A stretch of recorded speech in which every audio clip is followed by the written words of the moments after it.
My name is Alfred Richard Anthony Wassler. Anthony is my confirmation name. I lived my whole childhood, 616 Academy Street, apartment C6. And the year you graduated from? I graduated from Good Shepherd in 1957. So this could be a segment called Sports in Inwood.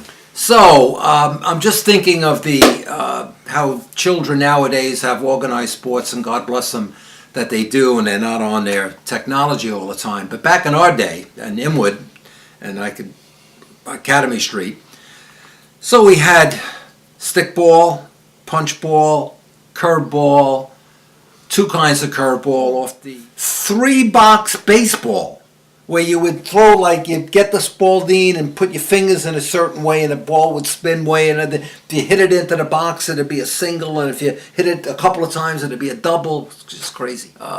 Baby baseball, king queen, box ball, Johnny Ride the Pony, 50 scatter, hide and go seek, kick the can, good Lord, Ring-a-Lirio, water balloons off the roof. That was entertainment back when I grew up. Oh, marbles, yeah, marbles. Marbles was great.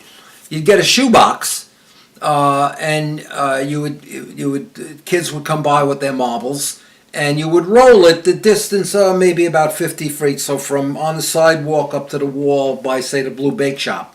And there'd be 3 holes. There'd be one hole pretty big that if you were pretty good, you could get the marble through. The hole at the other end was big enough, but you had to be a little bit more accurate to get it through. And if you got it through, you got, as a reward, more marbles than the big hole one.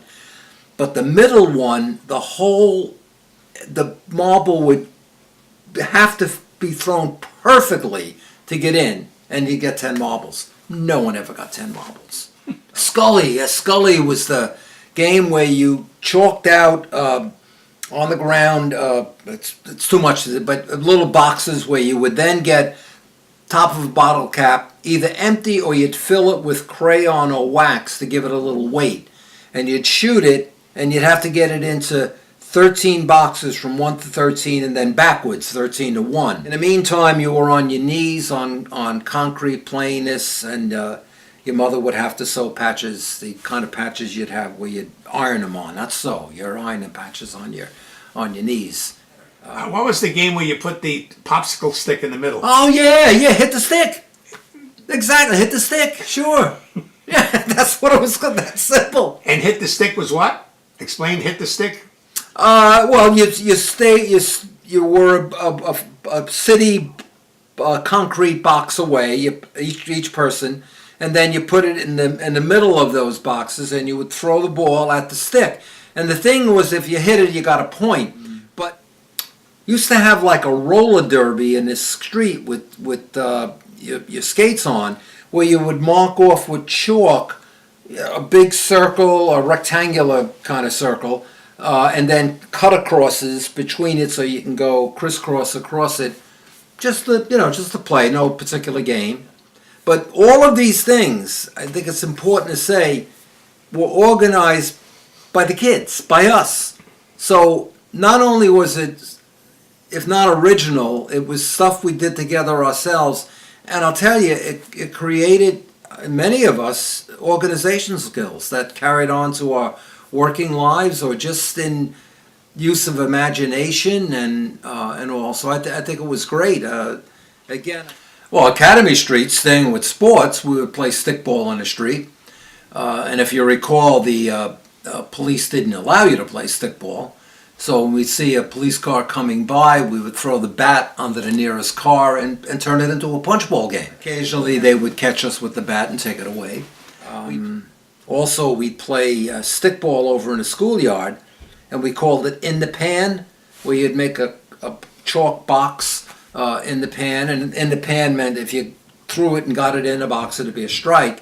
Obviously, if you hit it, it'd be something else. We used to play basketball, again, over in the schoolyard.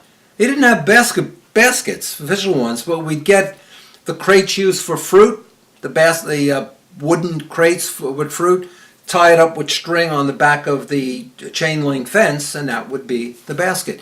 We'd also use the fire escape coming down from the front of the building, and it would have an opening for the steps. In other words, the ladder would be raised up, well, not in use, of course, but it would be an opening, and that opening was good enough for the basket.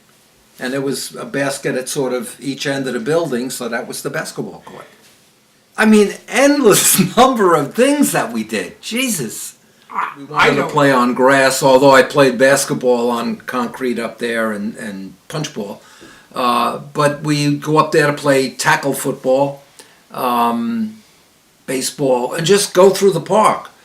I used to go up there and crab in a little inlet in the bay there, crabbing in the summer.